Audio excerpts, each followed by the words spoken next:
Yo mec, comment ça va? Tranquille mec. Oh là je suis trop bloqué mec, je te jure. Pas possible d'arriver à faire cet exo de mes fesses là. Hein? T'es encore sur cet exo de Madame Méfesse? Je sais bien là. Là tu vois cet exo de mes fesses là, il commence vraiment à m'en péter, je te jure. T'inquiète mec, je peux t'aider. J'ai déjà fini depuis un bail cet exo de Madame Méfesse. Oh c'est cool ça. Alors ouais, on va voir la date d'aujourd'hui. On est quand déjà? Ah bah tu vois, je suis déjà bloqué là en fait. Ça c'est bizarre. Je me rappelle plus de cette question là, tu vois. On a qu'à voir ça sur l'ordi. Ouais ok, vas-y. Je tape première question du devoir de Madame Méfesse. Aucun document ne correspond à ce terme de recherche spécifié. Bah voilà, tu l'as. Oh je te remercie trop mec, c'est trop de la balle. Attends là. Oh la vache. Attends là, je rentre ça quand même. Hop. Voilà. Tiens par contre, comment vas-tu réussir la deuxième question tiens? En sirotant une tasse de thé dans un jacuzzi. Vous pareil? Je préfère Comberlin. Ok mais après on l'ombre. Ok. Alors apparemment, pour les prénoms, t'as le choix entre Kevin, Jack, François. Alors, apparemment t'as le choix entre Kevin, Jack, François. Ok c'est cool chat. Après, bah non. Quoi non?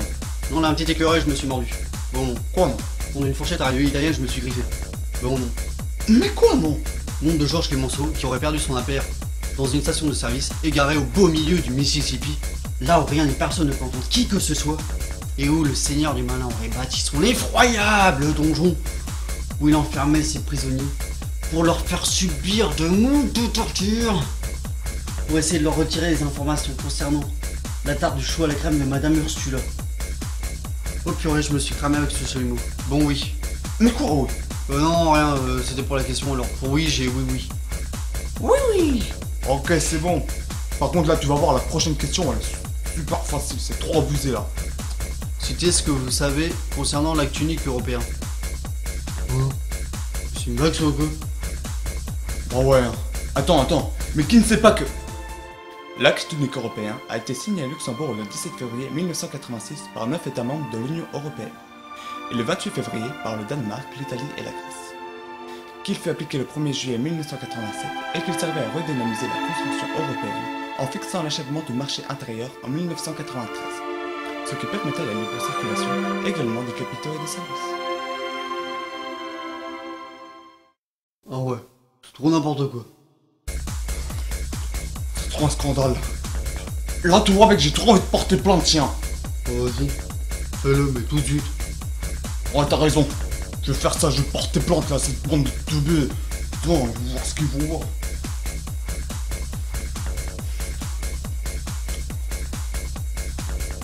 Ouais allô? C'est pour porter plainte? C'est à quel sujet? Oui, bah attendez d'entendre ça. C'est pas une question sur un devoir de me face. Elle a aussi nous demandé de citer ce que nous savons concernant l'acte unique européen. Hein? Mais c'est insensé.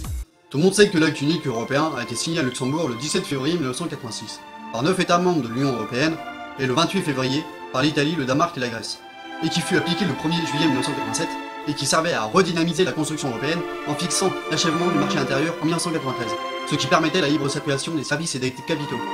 On m'a bien entendu. Oh, nous allons suivre ça de très près, monsieur, je vous le garantis, elle ne s'en tirera pas comme ça. Je ne saurais comment vous remercier. A plus, mec. Au revoir, monsieur. Alors, prochaine question. Citez ce que vous savez pas concernant les feuilles d'automne de Victor Hugo. Ah bah là, je suis bloqué, mec.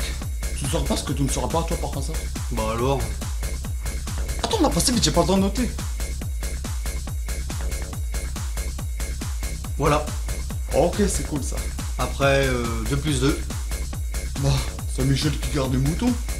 Bon, franchement, enfoncez le thermomètre bien profondément. Ça se prononce thermomètre, comment? Ah, bien vu. Enfoncez le thermomètre bien profondément dans votre... À tes souhaits. Merci. Bon, enfoncez le thermomètre bien profondément dans votre... Excuse-moi. Allô? Ici oui, bah apparemment t'as le choix, Kevin, Jack, François. Allô? C'est moi. Ah, salut chérie. Et qu'est-ce qui t'a amené à m'appeler comme ça là? Ouais, je voulais te dire que je trouvais ça complètement idiot de reprendre la même blague que dans le sketch que j'ai Racaille la lettre. C'est pas comme ça que c'était moi qui écrivais les sketchs quoi. Bah si, justement. Bah... Ta mère. Vas-y, continue.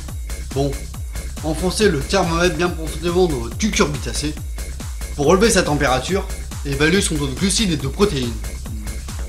Farouche, à qui ne le pourra pas. Très juste. Et ben voilà, c'est fini. Ah, je te remercie trop, mec, c'est trop de la balle ça, attends. En fait, c'était pas si compliqué que ça finalement, parce que les questions avaient un air de déjà vu, je trouve, en fait. Tu sais ce qui serait cool? Non? C'est qu'on laisse tomber ce devoir qui est à faire la semaine dernière et qu'on commence celui qui est à faire pour demain. Qu'on recommence ça, je comprends pas. Bon, Devoir de la semaine dernière. et ouais. Ok. Alors, tu sais ce qui serait encore plus cool là? Non.